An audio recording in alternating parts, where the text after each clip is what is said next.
একটা তথ্য আমি দিচ্ছি, আমাদের মোট 294টা আসন পশ্চিমবঙ্গ, দেখি যেখান থেকে শুরু হচ্ছে 1, 2, 3, 4 আসনের নম্বর থাকে না, সেই 1 নম্বর আসনটি হচ্ছে মেখলিগঞ্জ। চারিদিকে, তাই তো রতিনবাবু 1 নম্বর তো? হ্যাঁ 1 নম্বর। ওনারও মনে একটা ব্যাপার আছে, মেখলিগঞ্জকেও 1 নম্বর করতে হবে। গোটা এলাকাটা বর্ডার, বাংলাদেশ, পুরোটাই বাংলাদেশ, খুবই সেনসিটিভ জায়গা। এবং এখন তো আপনাদের ওখানে যারা এখানে অনুপ্রবেশকারী তাদেরকে, আচ্ছা ওখান থেকেও কি বেরোচ্ছে, মানে আপনার মানে অনুপ্রবেশকারী আমাদের এখানে তো দেখলাম যে অন্তত দক্ষিণবঙ্গে এখনো পর্যন্ত লোকে লাইনে দাঁড়িয়ে রয়েছে, এখনো পর্যন্ত চেকপোস্টে দাঁড়িয়ে রয়েছে। উত্তরবঙ্গের ছবিটা কিরকম? দেখুন গতকালকেও 10 জন অনুপ্রবেশ করার সময় বিএসএফ ধরেছে। আচ্ছা তারা এখনো অনুপ্রবেশ করতে চাইছে? এখনো চাইছে।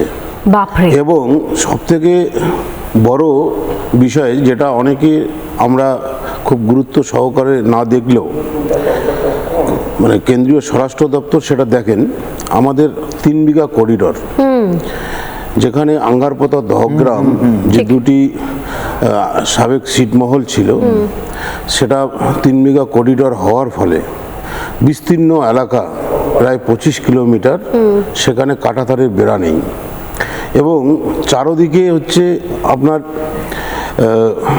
ভারত, মাঝখানে হচ্ছে একটা ছোট্ট একটা দ্বীপের মতো, সেটা হচ্ছে আপনার আঙ্গারপোতা দহগ্রাম। এবং পুরো এলাকাটাই হচ্ছে খোলা সীমানা এবং এক সাইডে হচ্ছে তিস্তা নদী। তো স্বাভাবিকভাবে গোটা বাংলাদেশের মানুষের কাছে ওটা ছিল হচ্ছে ভারতের প্রবেশের একটা মূল দ্বার, মানে মুক্তাঞ্চল। আঙ্গারপোতায় ঢুকে গেলে ওখান থেকে ভারতে যাওয়াটা অনেক ইজি হয়ে যায়, একদম ইজি। বা আপনি যদি মনে করেন বাংলাদেশে ঢুকবেন, আপনি যে কোনো সময় ঢুকে যেতে পারেন, মানে খুব একটা কঠিন কাজ নয়। তো স্বাভাবিকভাবে এটা গোটা ভারতবর্ষের নিরাপত্তার জন্য একটা কঠিন জায়গা। তো দীর্ঘদিন আমাদের বিএসএফ এর তরফ থেকে সেখানে জমিন চাওয়া হয়েছিল, কিন্তু এই রাজ্য সরকার দেয়নি, তারা দেয়নি।